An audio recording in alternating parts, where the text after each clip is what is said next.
What's up, gangsters?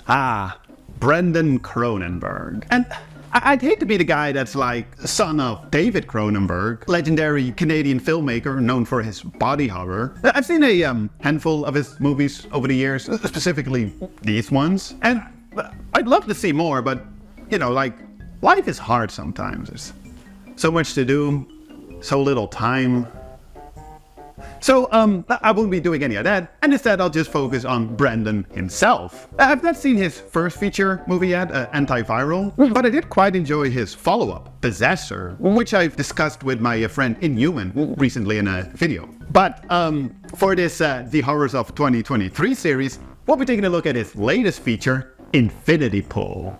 So, yeah, that's what I'm gonna do right now. Based on the two movies from Brendan Cronenberg I've now seen so far, his work kind of feels like extended Black Mirror episodes with the madness and gore amped up to 11.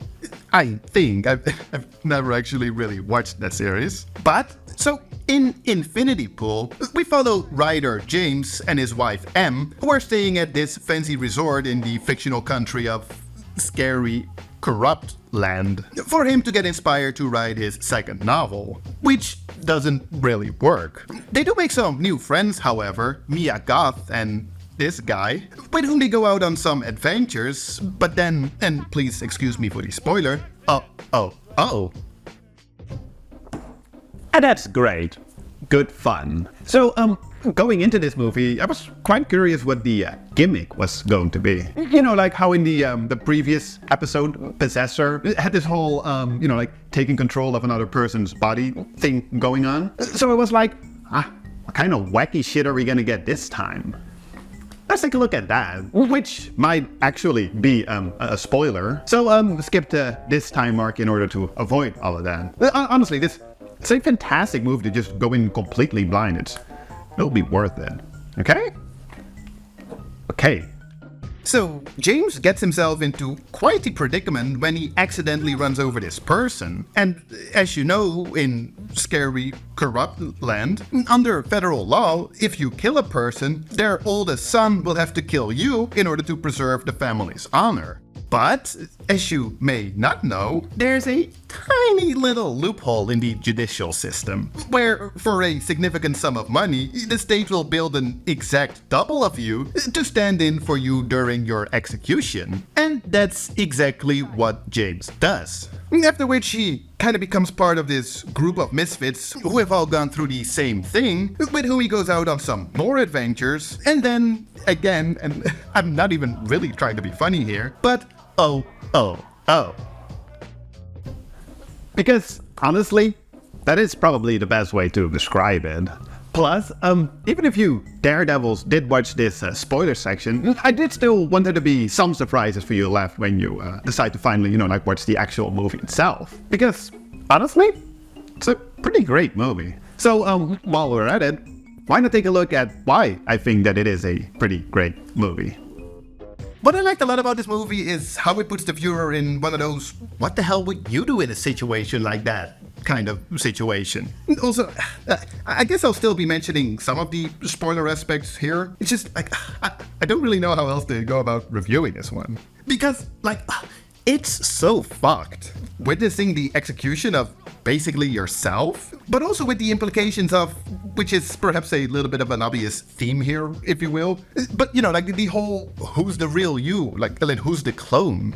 Do you worry they got the wrong man? Oh, God. Do you think, I mean, looking back on it, that they killed the real James? Asking the real questions right there. How do you go back from this? Quite liked that aspect of the movie. Quite interesting from a moral, you know, like an existential point of view.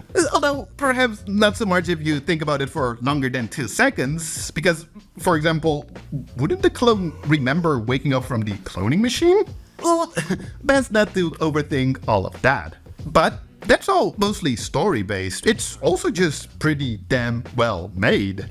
Like in Possessor, Infinity Pool has its fair share of trippy audiovisual sequences, and I feel like Brendan really knows how to go about these without overdoing or overusing them. It's just these awesome, psychedelic, visceral little breaks from the more traditional narrative, which also comes with its fair share of dreadful cinematography. Way to set the tone, movie.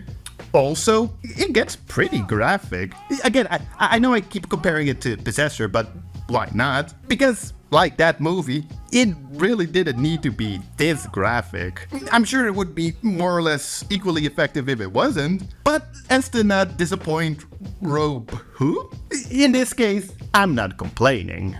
And then finally, we just have a bunch of pretty awesome performances. Gotta give a shout out to my girl Mia Goth. She's excellent and brings that perfect level of derangement only she could. I love how she's slowly becoming a bit of a modern day scream queen. Despite me not loving both X and Pearl, she was definitely a highlight in both, as well as here in Infinity Pool.